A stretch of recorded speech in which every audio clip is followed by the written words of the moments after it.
Alors, il y a autre chose dont on devait parler, c'est la grille. Vous avez possibilité d'afficher sur les documents une grille. Et là, je viens de créer un nouveau document. Dans le menu affichage, vous avez pas grille de perspective, mais afficher la grille. Ok, la grille, affichage, afficher la grille. Oui, ben c'est un peu complémentaire. C'est une autre manière d'avoir des repères pour positionner des éléments. C'est la grille. Bien. Donc la grille, je vérifie juste que en haut à gauche, l'origine du document, hein, 00, ça tombe bien sur un croisement de la grille, c'est parfait. Les pas de la grille, actuellement elle est en 72 pixels divisé en 8 cellules. Vous pouvez aller modifier ça dans les préférences. Préférences, repérer grille, vous avez ça ici. Si vous voulez créer une grille différente. Donc la largeur des traits les plus épais de la grille, et puis, oui, les traits les plus épais, on les voit ici. Et puis le nombre de subdivisions qu'on veut, par exemple je veux passer à 4 ici. Il faut que ce soit évidemment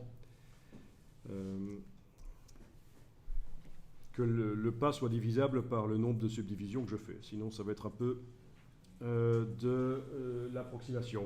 Vous voyez ce que je veux dire, hein. J'ai oublié le terme, il faut que ce soit bon. Alors, grille en arrière-plan, si vous voulez que les grilles viennent par-dessus les objets que vous créez, vous décochez grille en arrière-plan. Afficher la grille de pixels, on en a parlé. C'était la grille pour chaque pixel et ça s'enclenche par le menu affichage aperçu en pixels. Et ça n'apparaît que quand on zoome à 600%. Mais c'est donc autre chose dont on a déjà parlé, ça. Ce que je viens de faire ici, c'est décocher grille en arrière-plan pour que quand je crée des objets, la grille vienne par-dessus les objets, si vous voulez. Style, je peux passer en trait pointillé. Couleur de la grille peut être changée aussi, si vous voulez. Je vais la faire un peu plus foncée.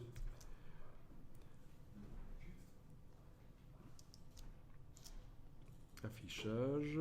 Et elle n'apparaît plus du coup. Où est le stud?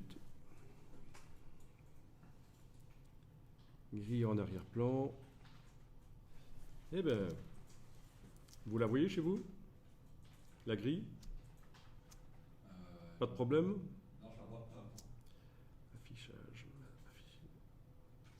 Ah, mais oui, elle est là, voilà. Elle est discrète. J'ai fait une gaffe. J'ai demandé de l'afficher en pointillé et d'afficher les 4 subdivisions. Mais voilà, ça c'est ma grille en fait, c'est les petits points là. Elle est devenue trop discrète. Ok. Donc je vais ne pas mettre les traits en pointillé ici. Trait continu, voilà. Ça devrait marcher. Voilà. Bon, c'est quand même mieux comme ça.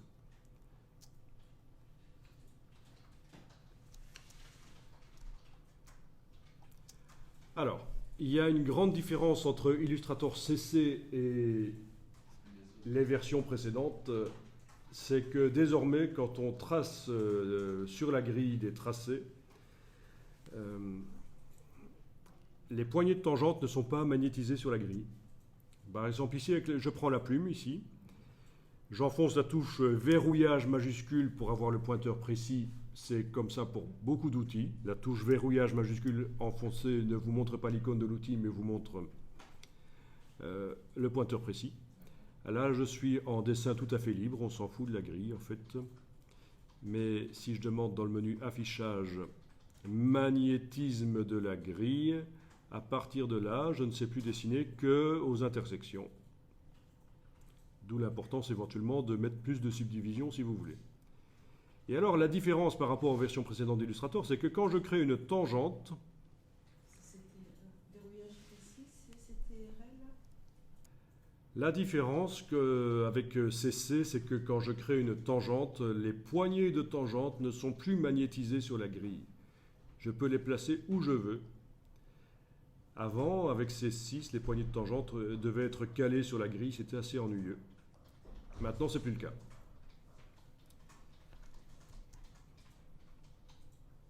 Bon, ici c'est n'importe quoi comme forme. Donc si je vous dis ça, c'est aussi parce que si vous essayez de dessiner sur la grille avec la plume dans une version ancienne de Illustrator, vous n'allez pas... oui, vous allez peut-être avoir des problèmes en fait. Alors, je vous montre ici le dessin sur la grille rapidement. Clic. Clic. Forcément, c'est calé sur la grille, puisque dans le menu affichage, j'ai demandé magnétisme sur la grille.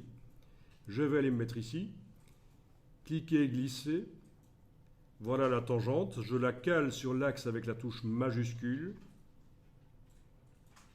Et voilà, et je positionne la poignée où je veux.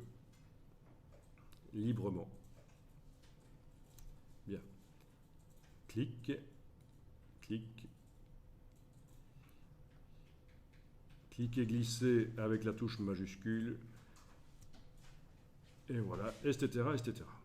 Ah oui, et là je me suis gouré, il aurait fallu que ça aille jusque là, c'est pas grave, je le bouge avec la flèche blanche. Voilà, là, si je veux de la symétrie. Enfin voilà, le dessin sur la grille, il n'y a pas grand chose d'autre à dire. Utilisez-la, je pense que ce sera vraiment utile pour vous quand même. Donc ça peut remplacer avantageusement les repères. Bon là j'ai tapé sur le web Adobe Illustrator Web Grid Download et je tombe sur des explications, voire même des modèles à télécharger et à ouvrir, des documents Illustrator qui ont déjà des grilles spécialement prévues pour le web, dont la grille 960 dont on vous a déjà certainement parlé. Donc vous n'êtes pas obligé non plus de tout réinventer, vous pouvez télécharger des documents de départ au format Illustrator et démarrer de ça. Ok ?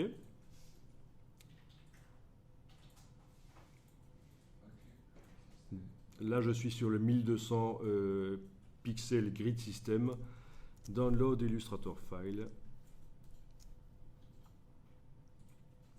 Pour le prototypage rapide, voilà.